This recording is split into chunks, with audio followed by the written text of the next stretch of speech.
Shalom Bapak Ibu, Saudara-saudara sekalian. Kita bertemu kembali dalam acara Menerima hari ini. Saya sungguh berharap supaya keadaan Bapak Ibu, saudara-saudara semuanya dalam keadaan sehat walafiat, dalam pemeliharaan Tuhan yang sempurna. Mari kita buka acara kita dengan doa terlebih dahulu.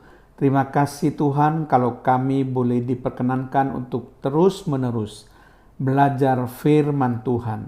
Karena manusia memang hidup bukan hanya dari roti jasmani, tetapi kami hidup dari setiap perkataan yang keluar dari mulut Allah. Kami hidup karena firman Tuhan senantiasa memberikan kepada kami kehidupan. Terpujilah namamu Tuhan. Hikmat Roh Kudus akan menyertai kami, supaya kami mengerti setiap firman yang akan dijelaskan pada acara Menerima hari ini. Terpujilah namamu Tuhan, dalam nama Tuhan Yesus Kristus, haleluya, amin. Shalom Bapak Ibu, saudara sekalian, kita berjumpa kembali dalam acara Menerima hari ini, di mana topik yang akan saya bahas adalah True Savior. Sekali lagi, True Savior. Jadi Bapak Ibu saudara sekalian, True Savior itu mempunyai pengertian juru selamat yang sebenarnya atau juru selamat yang sejati. Itu adalah True Savior.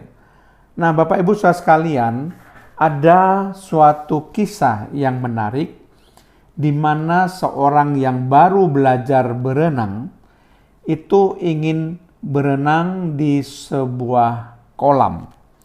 Dia tidak mengerti bahwa kolam di mana dia akan belajar berenang itu adalah kolam yang dalam. Kelihatannya dasar kolam itu tidak terlalu dalam karena memang penglihatan manusia itu akan dibiaskan oleh permukaan air, sehingga ketinggian yang sebenarnya dari kolam itu menjadi semu, terlihat seperti dangkal. Dan ketika orang yang baru belajar berenang itu menceburkan dirinya, dia sangat kaget karena kakinya tidak bisa menjejak ke dasar kolam. Ternyata kolam itu memang dalam, sehingga dia menjadi panik dan dia menggelepar-gelepar berusaha untuk tetap mengambang. Kemudian kelompok orang pertama itu yang melihat kejadian itu, dia memberikan semangat kepada si orang yang baru belajar berenang ini. Dia katakan, ayo gerakkan kakimu, gerakkan tanganmu, kamu pasti bisa. Cepat berenang ke tepi. Itu teriakan-teriakan yang memberi semangat dari sekelompok orang yang pertama ini, supaya si orang baru belajar berenang itu berusaha sekuat mungkin untuk sampai ke tepi. Tetapi namanya orang sudah panik karena akan tenggelam, justru dia tidak bisa menggerakkan kakinya dengan benar dan tangannya dengan benar, dan dia akan makin tenggelam. Lalu ada orang kedua, seorang pelatih renang. Dia melemparkan buku teori renang dan dia berkata, bacalah buku ini, maka kamu akan selamat. Boro-boro membaca buku teori renang. Tidak ada waktu, tidak ada kesempatan untuk membaca, sehingga dia terus makin tenggelam ke bawah permukaan air. Kemudian ada orang yang ketiga, yang ketika melihat peristiwa itu tanpa menghiraukan orang-orang di sekitarnya, dia langsung menceburkan dirinya, lalu meluncur ke dasar kolam, mengangkat orang itu, dan membawanya ke tepi kolam. Setelah orang itu sampai ke tepi kolam, diangkatnya orang itu, kemudian memberikan napas buatan atau bantuan pernapasan, sehingga orang itu menjadi sadar kembali dan dia diselamatkan dari mati tenggelam. Nah, kalau saya ingin bertanya kepada Bapak Ibu saudara sekalian, yang manakah dari ketiga orang ini yang disebut sebagai True Savior, juru selamat yang sebenarnya, juru selamat yang sejati? Apakah kelompok orang pertama yang hanya berteriak-teriak, memberikan semangat supaya orang itu menggerakkan kaki dan tangannya dan berusaha keras untuk sampai ke tepi tanpa melakukan apapun? Atau orang yang kedua, pelatih renang yang melemparkan buku teori renang, disuruh membaca sendiri dan dia mengatakan kalau engkau memahami, maka engkau pasti akan selamat. Tetapi tidak ada waktu bagi orang yang baru belajar berenang untuk membaca buku itu, karena dia dalam keadaan yang nyaris akan terus tenggelam ke bawah pada saat itu, dan dia panik dan ketakutan. Lalu yang ketiga adalah orang yang langsung menceburkan dirinya, lalu dia berenang pada orang yang tenggelam dan mengangkat orang itu ke pinggir kolam, lalu diangkat ke tepi kolam dan diberikan bantuan pernapasan sehingga orang itu bisa sadar kembali dan diselamatkan dari mati tenggelam. Tentu kita sepakat bahwa orang yang ketigalah yang menjadi juru selamat yang sebenarnya. Orang yang ketigalah yang akan menjadi juru selamat yang sejati, sehingga orang yang baru belajar berenang itu tidak mati tenggelam. Demikian juga apa yang dilakukan oleh Yesus mirip dengan apa yang dilakukan oleh orang yang ketiga. Yesus bukan cuma memberikan teori-teori, tetapi dia sendiri melakukan, di mana dia berinkarnasi menjadi manusia, lalu dia menjadi sama seperti manusia, mati di salib untuk menebus dosa kita, sehingga kita diselamatkan dari neraka kekal, diselamatkan dari dosa-dosa kita.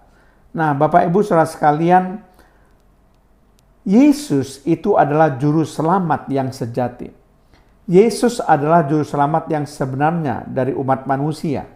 Kalau kita belajar firman Tuhan, malaikat itu memproklamirkan Yesus sebagai juru selamat saat kelahirannya, sebagaimana disebutkan di dalam Lukas pasal 2 ayat yang ke-11.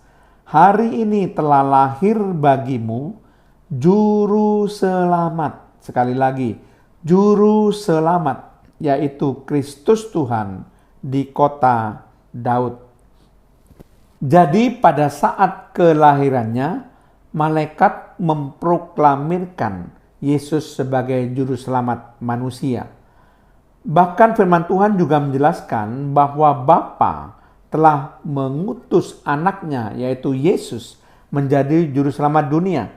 Bapa tidak mengutus pribadi yang lain, tetapi Bapa mengutus anaknya sendiri, yaitu Yesus Kristus, menjadi juru selamat dunia.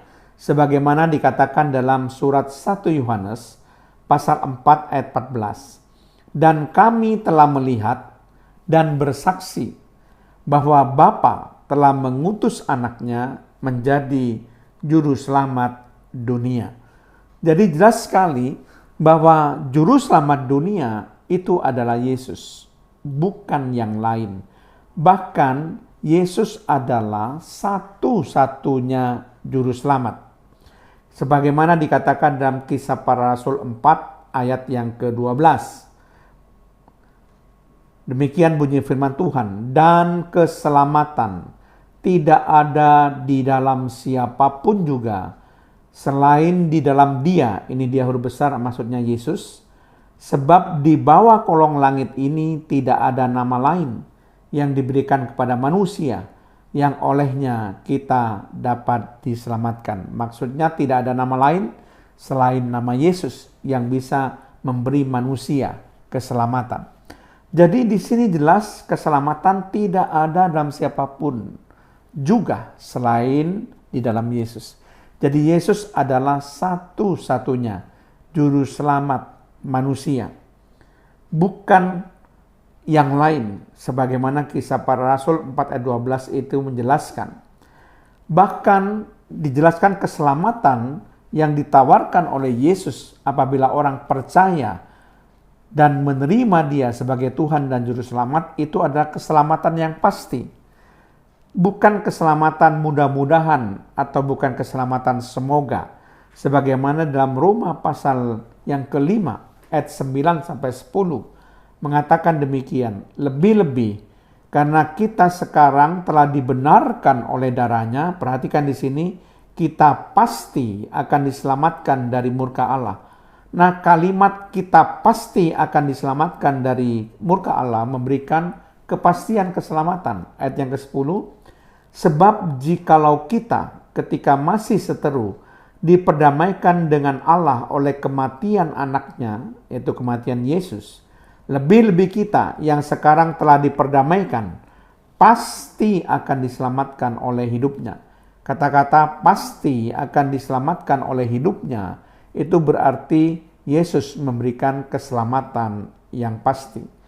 Jadi kalau saudara bertobat, lalu percaya dan menerima Yesus sebagai Tuhan dan Juru Selamat, maka saudara pasti diselamatkan. Tidak ada keraguan-raguan. Jadi kepastian keselamatan sudah dapat kita yakini ketika kita percaya dan menerima Yesus sebagai Tuhan dan Juru Selamat. Bahkan kitab suci itu menuntun kita bahwa keselamatan itu didapat melalui iman kepada Tuhan Yesus Kristus. Bukan dengan cara yang lain, tapi melalui iman kepada Tuhan Yesus Kristus.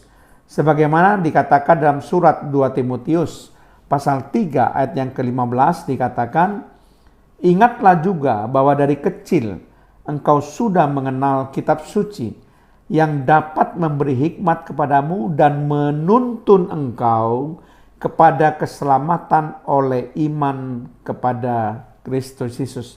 Perhatikan kata-kata keselamatan oleh iman kepada Kristus Yesus. Jadi keselamatan itu kita dapatkan kalau kita beriman kepada Tuhan Yesus Kristus. Dan saya percaya kalau kita sudah bertobat dan kita sudah percaya dan kita menerima Tuhan Yesus sebagai Tuhan dan Juru Selamat, maka kita akan masuk dalam kerajaan surga. Kita akan menjadi warga di dalam surga, di mana kita akan tinggal bersama Tuhan Yesus sebagai Juru Selamat kita. Mari kita akan baca ayat yang terakhir, Filipi 3 ayat yang ke-20. Karena kewargaan kita adalah di dalam surga. Kita adalah warga negara surga. Dan dari situ juga kita menantikan Tuhan Yesus Kristus sebagai Juru Selamat. He is true Savior. Dia adalah Juru Selamat sejati. Dia adalah Juru Selamat yang sebenarnya. Tidak ada pribadi yang lain. Jadi Yesus adalah satu-satunya Juru Selamat yang dapat menyelamatkan manusia dari neraka kekal. Dan keselamatan yang ditawarkan oleh Yesus itu keselamatan yang pasti. Amin. Mari kita berdoa. Terima kasih Tuhan Yesus. Hamba-Mu sudah menyampaikan kebenaran firman-Mu supaya kami tahu dan menyadari hanya melalui iman kepada Tuhan Yesus Kristus saja kami bisa diselamatkan dari neraka kekal, kami bisa masuk surga, kami bisa tinggal bersama dengan Tuhan Yesus Juru Selamat kami sampai selama-lamanya. Kami pasti akan mendapatkan hidup yang kekal di dalam kerajaan surga. Terpujilah nama-Mu Tuhan. Di dalam nama Tuhan Yesus Kristus kami balaskan doa kami dan mengucap syukur. Haleluya. Amin.